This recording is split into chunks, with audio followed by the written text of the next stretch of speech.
Hello students, मैं विशाल गुप्ता आपका teacher. कैसे हो आप सब स्टूडेंट्स। इस वीडियो में मैं आपको कॉर्पोरेट अकाउंटिंग जो कि बीकॉम का एक सब्जेक्ट है उसका चैप्टर कराने जा रहा हूं। अकाउंट्स ऑफ इंश्योरेंस कंपनी का वीडियो नंबर ये 3 है। ठीक है जी। इससे पिछली 2 वीडियोस मैं अपने चैनल पे अपलोड कर चुका हूं। अब मेरे चैनल को सब्सक्राइब करके प्ले लिस्ट में चले जाइए और कॉर्पोरेट अकाउंटिंग की प्ले लिस्ट में से बाकी सारे चैप्टर्स भी देख लीजिए और अपना सिलेबस कंप्लीट कर लीजिए।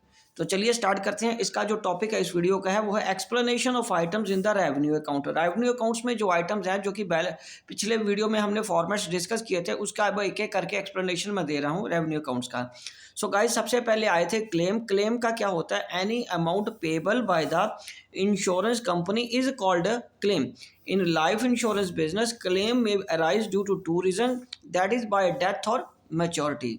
और दूसरा, while calculating the figures for claim, all claims initiated and accepted or not accepted at the end of the year, expenses relating to the claims are to be added and out of the total claim outstanding at the beginning of the year and reinsurance recoveries to be deducted.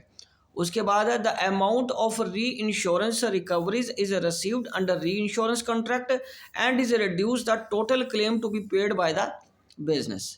और दूसरा क्या है? Annuity.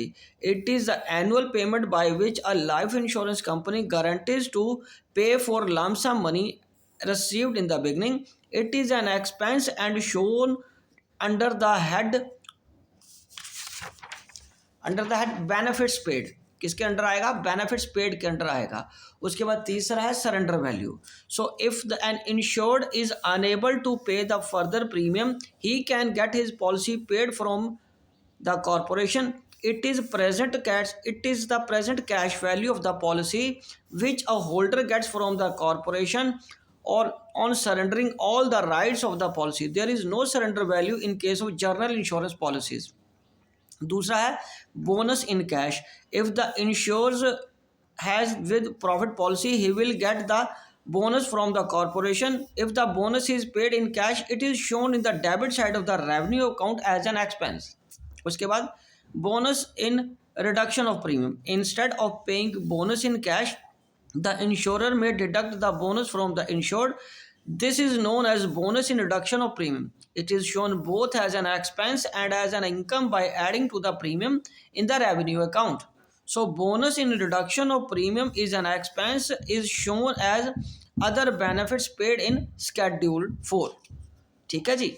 उसके बाद आगे है बेटा interim bonus क्या होता है। So interim bonus, it is a bonus paid to a policy holder for a period for which valuation is not complete. Such a bonus is included in the claims. और उसके बाद 7th क्या है guys? The premium received during. Premium क्या होता है? Premium received during the year of the accounting period plus outstanding at the end of the year plus bonus in reduction of the premium minus outstanding premium at the beginning of the period minus reinsurance premium is to be shown under the heading premium earned net schedule 1 में। और उसके बाद जो important है वो है consideration for annuities granted. तो guys इसमें क्या आएगा? Any lump sum payment received by the insurance company in lieu of granting annuity is called as consideration for annuity granted and will be shown as an income under the heading other income। और 9th क्या है इसका? Next important जो point है वो है interest, dividend and rent. If the insurance company has received any interest, dividend और rent on its investment, income tax thereon shouldn't be deducted. Interest accrued and outstanding is added to this item.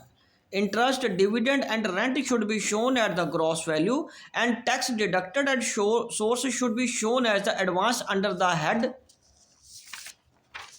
advances and other assets। ठीक है guys.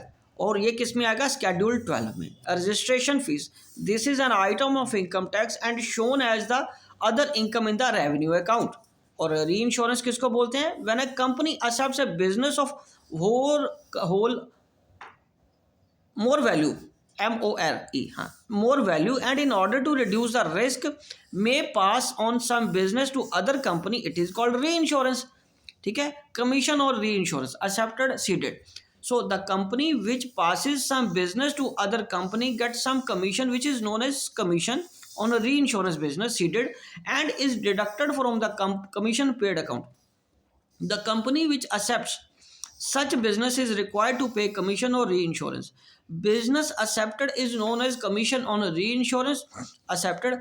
Such commission will become an expense and will added to the commission paid and direct business. ठीक है guys, तो guys इसी के साथ ये topic complete होता है और मैं ये वीडियो भी यहीं कंक्लूड करता हूँ। आई होप कि आपको अच्छे से समझ आ गया होगा। आप इसी तरह मेरे चैनल को सब्सक्राइब करके वीडियोस देखते रहिए और अपना कोर्स कंप्लीट करते रहिए। गाइस मैं क्लास 11 से लेके 12 और सीए फाउंडेशन, बीकॉम और बीबीए वालों सबको पढ़ा रहा हूँ। प्लेलिस्ट में चले जाइए और आपको सारी वीडियोज़ वहाँ से मिल जाएंगी। ठीक है जी, ओके जी, done for all subjects. Okay जी, डन, गुड लक।